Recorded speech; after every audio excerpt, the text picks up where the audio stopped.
What's good, YouTube? It's your boy OB. I'm back again. I know I've been going for a hot minute on the Raw and WWE tip, but I'm back. You can call this, I guess, a Raw recap slash Hell in a Cell recap. This pay-per-view saw some pretty good matches throughout, but the funniest moment, I would say, the fail of the pay-per-view was John Morrison losing to Cody Rhodes in street clothes. Like the dude, like he had dress pants on, dress shoes, you know, the whole deal. Like he still lost. Like John Morrison should retire from WWE right now. And then last night he was fighting Mark Henry. So I'm like, this dude just can't catch a break. So I'm like, Mark Henry, then just end it, break his leg, and just move on with the next thing, John Morrison, because obviously this is not working out for you. Speaking of Mark Henry was able to retain his World Heavyweight Championship. I'm kind of not liking the way they're playing this character now. You know, he's starting to seem like he's more vulnerable. His weaknesses are starting to show, and you know he shouldn't be getting manhandled. Like last night, Randy Orton threw him over a barricade, and it's like Mark Henry's supposed to be the world's strongest man. This dude is huge. I can't really believe that Randy Orton would have the strength to, you know, throw him over a barricade. But you know, it is what it is. It's WWE. They're gonna make things seem like they are. Randy Orton's gonna get his shots in on Mark Henry regardless. But I just think they should be played in a better manner, you know, a more believable manner than what they've been doing, you know, recently. In my opinion, the best match and the best segment was during and after the Hell in a Cell match between Alberto Del Rio, CM Punk, and John Cena. Obviously, the funniest part of the match was when, you know, Ricardo Rodriguez attacks the ref, takes the key and unlocks the gate, comes in with a steel pipe, but John Cena squashes all that. You know, he kills that and delivers the AA to Ricardo Rodriguez outside of the cell. Then Alberto Del Rio comes out. You know, I forget if he hits him with the pipe or whatever. He lays John Cena out, gets back in the cell, and locks the door from the inside.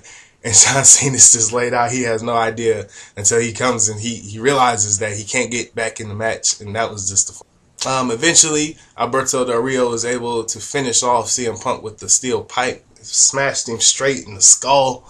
But what happened after the match was the talk of the town. You know, after the match, the cage is mysteriously lifted, lets John Cena in. He attacks Alberto Del Rio, because, you know, he mad because Del Rio outsmarted him or whatever. But if John Cena did that, you know, it's like whatever. You know, I'm smart, John Cena. Like, remember what he did with Batista that one year in the Last Man Standing match. But you know, he attacks Del Rio, and all of a sudden two guys come out. Obviously, it's Miz and Truth, and they attack John Cena, Alberto Del Rio, and CM Punk. They attack the refs.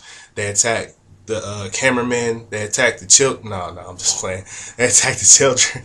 But all the little Jimmies out there, they attack everybody in the ring, in the cage, you know, and they're just wreaking havoc on the WWE, and it just builds up to the factor that Triple H has no control over WWE. You know, it is what it is. Let's get to WWE Monday Night Raw Super Show. You know, Super Show. They should just call it Monday Night Raw, but whatever. I can't even remember what happened up to the 6-man tag, so I'm just gonna skip straight to that because that's the only thing that's important. And what happened after that, 6-man tag was actually a pretty solid match. It brought up the show for me at least, and you saw Mason Ryan, Evan Bourne, Kofi, John Cena, Sheamus, and CM Punk able to beat the other guys. I'm not going to name off those guys, but they're able to capture the win. But what happened after was the most interesting part of the show.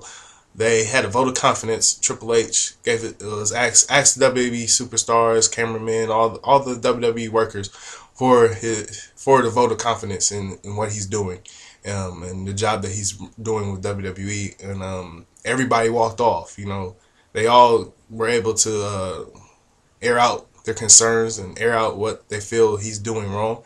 But, you know, the only people left standing were the WWE universe for Triple H. You know, they were cheering him on in the ring, Triple H.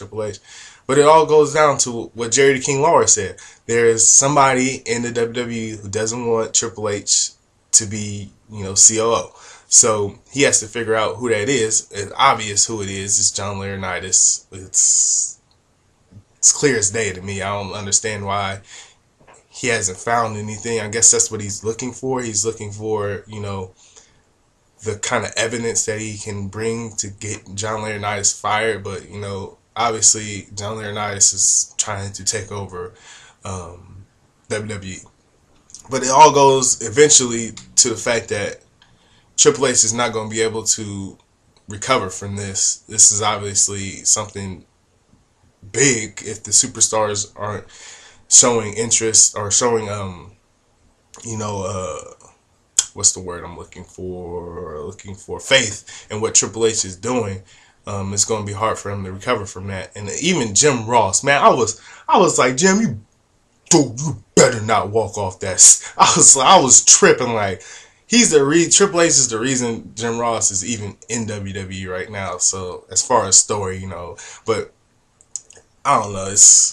I wouldn't do that if I was Jim Ross. I think he just did it just so he wouldn't be ridiculed in the back by all the other superstars and all the other workers. But I don't even understand why Booker T walked off. Like, what does he have? I don't know. It's kind of silly. Some of the wrestlers who walked off really don't have any point in walking off because nothing happened to them. But it all goes down to the fact that it's an unsafe work environment and stuff like that. So the big picture is, though, obviously I think Vince McMahon is going to play into this somehow. He's always slick and, he always has something up his sleeve. So I think he's playing some kind of factor in this. And we'll be able to tell in the weeks to come. So, yeah. And with that, I'm going to end this Raw review / Hell in a Cell recap that I just did. It feels good to be able to have time to put videos back up on YouTube. Just comment, subscribe, like the video, tell me what you think, hit me up, and it's all good. We going for that championship in the back, son. That right there, who wants the championship? I need to go get NBA 2K12 right now. So, peace. Holla at your boy. Alberto!